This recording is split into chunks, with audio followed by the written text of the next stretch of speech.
Fala pessoal, tudo bem? Bem-vindos aqui ao meu primeiro vídeo para o canal CQD.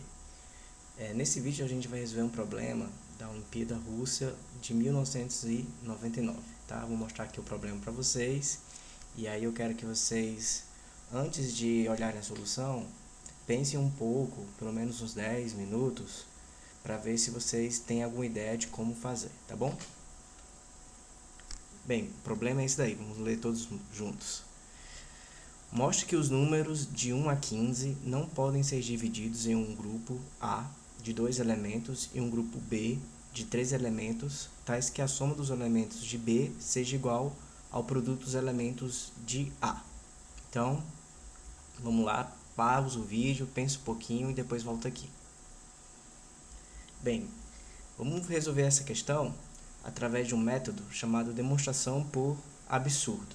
Então, como é que é esse método de demonstração? Vamos supor que as condições do problema sejam verdadeiras, ou seja, que existe um conjunto A de 2 elementos e um conjunto B de 3 elementos, tá? Tais que os números de 1 a 15 são particionados entre esses dois elementos. Bem, e o que a gente vai fazer agora? Vamos dar nome aos elementos de A, vamos chamar de x e y, tá? Por que nós estamos nomeando os elementos de A e não os elementos de B? Bem, porque o A tem menos elementos, então você vai usar menos variáveis. E lembre-se que quanto menos variáveis você tem no problema, mais controle você tem da situação. E os elementos de B quem vão ser? Vão ser os restantes, tá? Aí o que o problema diz? Diz que o produto dos elementos de A, vamos ver quem é esse produto dos elementos de A, vai ser x vezes y, seja igual à soma dos elementos de B. Bem, se o B é formado pelos restantes dos números de 1 a 15, né, sem ser o x e o y, a soma dos elementos de B pode sim ser calculada em termos de x e y. Como é que a gente pode fazer isso? Bem, olha só. 1 mais 2 mais 3 até 15 é a soma de todos os elementos de 1 a 15, obviamente. Como é que vai ser a soma dos elementos de B? Vai ser essa soma aqui, que a gente pode calcular através de 15 vezes 16 sobre 2. Em outro vídeo eu posso comentar essa soma aqui para vocês, mas rapidamente, o que é feito aqui? Você soma os simétricos, né? Então, de 1 até 15 dá 16, de 2 mais 14, 16, 3 mais 13, 16, e assim sucessivamente, tá bom?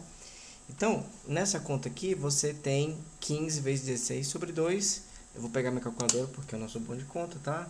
Na prova, obviamente, você não pode fazer isso, mas vamos lá. 15 vezes 16 vai dar 240, dividido por 2, 120. Então, 120, o que é? A soma dos elementos de 1 a 15. E para você calcular a soma dos elementos de B, você vai pegar o 120 menos x menos y. Então, o que o problema está pedindo para você fazer é perguntar se existem esses x e y dentro do 1 a 15, de modo que essa soma aqui seja igual ao produto x vezes y. Tá? Então, o que você tem bem aqui? Olha só. Você tem uma equação formada por duas variáveis, tá? Só que essas duas variáveis são números que você sabe, pelo enunciado, que são números entre 1 e 15. Então, portanto, são números que pertencem ao conjunto dos números inteiros. Então, isso daqui é um caso especial de uma equação Diofantina, que é uma equação na qual a gente sabe que as soluções têm que ser inteiras. Tá. Uma das várias formas de você resolver a equação Diofantina é através do método da fatoração. Como você vai fazer? Primeira coisa, separa de um lado da equação os números e do outro lado separa as variáveis. Então, você vai ter aqui, nesse caso, 120, vou apagar esse 1 aqui que ficou horrível, 120 igual a x vezes y mais x mais y. Bem, se você chegou até aí, fico feliz. Se não chegou, recomendo que dê mais uma pausa e tente resolver esse enunciado, tá? Esse enunciado não, essa questão, essa equação, tá? Depois você volta aqui para ver como é que é a solução. Bem, como é que a gente vai resolver isso daqui? precisamos fatorar, tá? O método da fatoração, precisamos fatorar essa parte aqui da equação, o lado direito, no qual você tem as variáveis. Como você pode fazer isso? Bem, você coloca aqui, ó, o x em evidência e você fica com y mais 1 mais y, né? E aí você pensa, bem, seria legal que aqui fosse y mais 1. Por quê? Porque sendo y mais 1, você consegue fatorar colocando y mais 1 em evidência, tá? De uma forma muito similar do que você fez aqui colocando x em evidência. Como você pode fazer isso? Você não tem o y mais 1, mas você pode manipular a equação de modo que isso apareça. Você soma um dos dois lados. Então, 121 é igual a y mais 1, x que multiplica y mais 1 mais y mais 1. Então, só vou deixar aqui em vermelho o que foi feito dos dois lados da equação. A gente somou 1. Tá. E aí? E aí você vai ter 121. Aqui você coloca o y mais 1 em evidência. Próximo parênteses vai ficar x mais 1.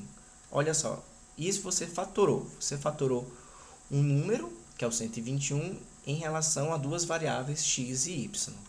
Só que o 121, se você fatorar em fatores primos, você vai perceber que isso aqui é 11 ao quadrado. Tá? E daí que é 11 ao quadrado, né?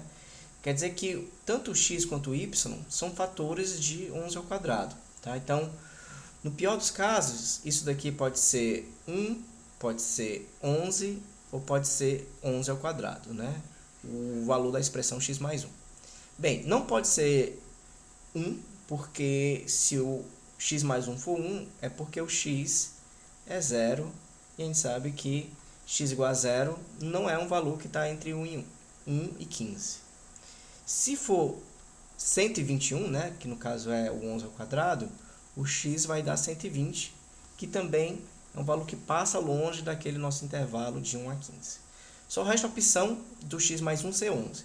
Só que, se o x mais 1 é 11, automaticamente o y mais 1 também é 11. Portanto, a única solução que poderia ter valores inteiros entre 15 e o 1 são x igual a 10 e y igual a 10. Só que isso aí entra em contradição com o fato de a gente ter assumido desde o início que o x e o y eram valores diferentes, tá certo? Então, já que as condições do problema, se elas forem verdadeiras, tá? Você acaba encontrando valores de x e y iguais a 10, isso significa dizer que é impossível encontrar valores de x e y diferentes entre 1 e 15, de modo que o produto dos elementos x e y é igual à soma dos elementos restantes, tá bom? Então, você está demonstrando aqui o problema, tá? Por contradição, por absurdo, tá? Então, um absurdo, você chegou ao fim da demonstração. Bem, espero que vocês tenham gostado. Fique aí até a próxima.